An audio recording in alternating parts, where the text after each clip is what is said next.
I think we had a very productive discussion, and I thank all of you for being present, but especially those of you who actively contributed and made great comments and asked questions. And you don't know how much that means to any professor, actually. And I may not be the most gifted at creating those moments and those possibilities. So thank you for those of you who jump in. And it's too late for me to do something, I just have to creep by for the next couple of years.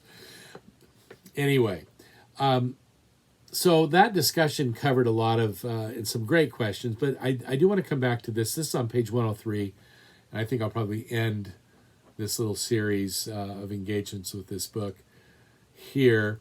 Let me just say, though, in terms of the connection to our course, kind of outline / material, the question of congenital, especially congenital, we'll call them defects or disabilities, or where people are able to differently than those of us who are temporarily abled in all the normate ways. See how I'm learning the language? I'm in process here. My doggy's out, so I've got the door open to my doggy. She's so cute, Coco. Hi, baby. You a good girl? Are you being a good girl? Do you want to come say hi to everybody? She's giving me one of these, which she always does if I ask a question. Hi, sweetie. Hi, sweetie. Come here. Let's come here just for a second. Oh, but you're so big. You're so big. Oh, come here. Oh. Now, give Daddy a kiss. Can I have a kiss? No kiss. You say hi to everybody? You a good girl? You don't like being up like this, do you? Love you. Good girl. Thank you. Oh, you're a nice girl. I keep getting distracted. Okay. Yes, so my take on things, put it briefly, as you know, I do, I would say not surprisingly, do assume an evolutionary description / account of the universe, of our planet, of life on our planet. And so with that assumption will come a great deal of diversity, genetic diversity over time. And that would include within, the stream of human DNA. And so it isn't real surprising that there would be those congenital variants. And I don't directly attribute them to God in the sense that God planned these people in this way. But I do believe that God is the loving creator and sustainer, including of Coco, who's now chewing on wood that she grabbed from underneath the house, of all creatures and all are loved. That does not solve the difficulties, for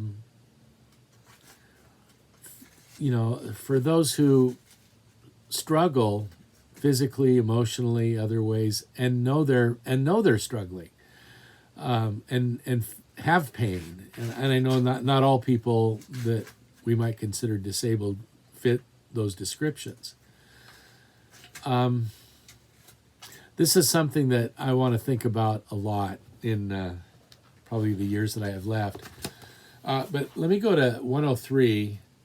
This is the top full paragraph from Young. Put alternatively, the cross of Christ, and this is all really coming from the Apostle Paul, maybe a little bit from Hebrews, but it's mostly Paul writing to the Corinthians. The cross of Christ, which reveals God's power in weakness and God's wisdom in foolishness, in what generally the world considers foolish.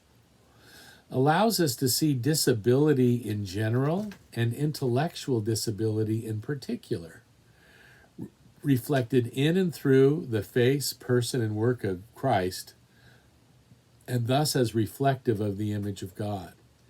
Intellectual disability, from here on in this section, understood to be the more expansive notion, thus including disability in general, it's quite a long sentence, is thus also redeemed, not because it is excised, got cut out or gotten rid of, or exorcised, cast out like a demon. By the way, of course, there are, we have to say also, Jesus, in describing this woman bent down for 18 years, says was what, Satan's captive? I can't remember now, but it was in one of the previous things. The daughter of Abraham, should she not be freed from Satan's dominion even on the Sabbath day, or maybe especially on the Sabbath day. But back to Young, are redeemed not by being cured of Down syndrome or other congenital conditions, but by being just as they are. Like Zacchaeus, remember again, yes, he was a wee little man, as the song goes. And Jesus didn't, pull a stretcheroo on him and suddenly make him a head taller than everybody else. But being just as they are, like Zacchaeus and the Ethiopian eunuch. The Ethiopian eunuch is a guy mentioned in the book of Acts, early in the book of Acts. Ethiopian, means very likely a black man. And the eunuch part means that very likely he'd had his private parts removed, and very likely unwillingly. So, and Peter, when he encountered him, didn't say, "Hey, let me restore your, testicles," or something like that. I won't say more.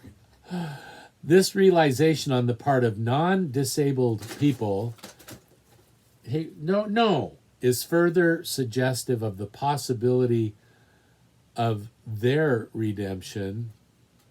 That'd be the non-disabled people, especially insofar as such awareness also saves them from their discriminatory discursive practices. That is, if we who operate with this normate set of assumptions can be delivered from the notion that everybody should be more like us, okay?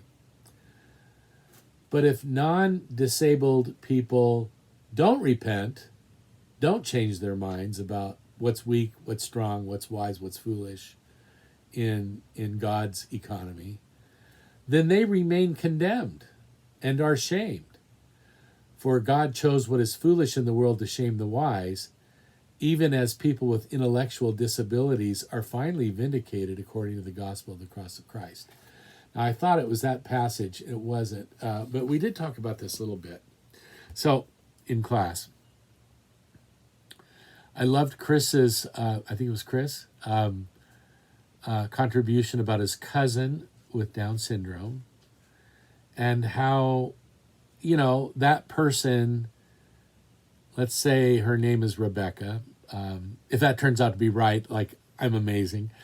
But Rebecca, who Rebecca is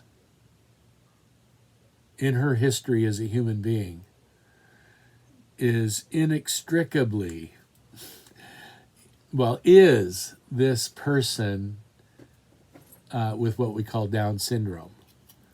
And I know some of you have read or watched documentaries. I think I saw one a while back, just about, you hate to generalize about any population, but we'll say generally Down syndrome folks are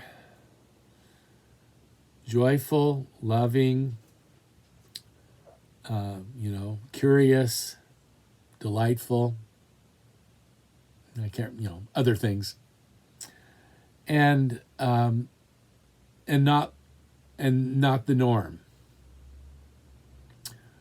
we might want to think that, again, in heaven or in the age to come or the resurrection, they'll conform to the norm. They'll conform to the norm, like everybody. And the norm will not just be the norm, it'll be the ideal. The ideal.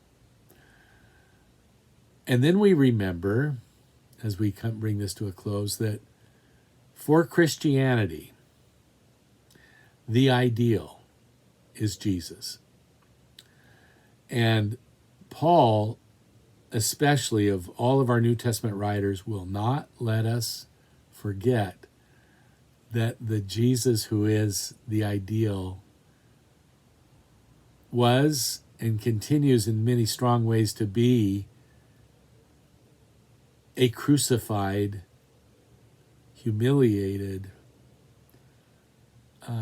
naked, bleeding, choking Messiah. Now I know that's in the past, and the resurrection is very important. But as we said in class, the resurrection did not and does not erase the wounds of Jesus' suffering history.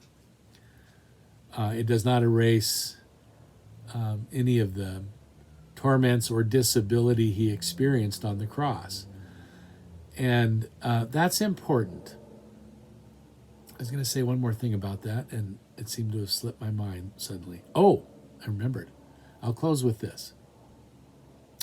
The book of Revelation, I think about in chapter 5, has a scene that's like in heaven, and the Revelator, John the Revelator, is in a glorious room where there's this big book, and it's kind of like the book.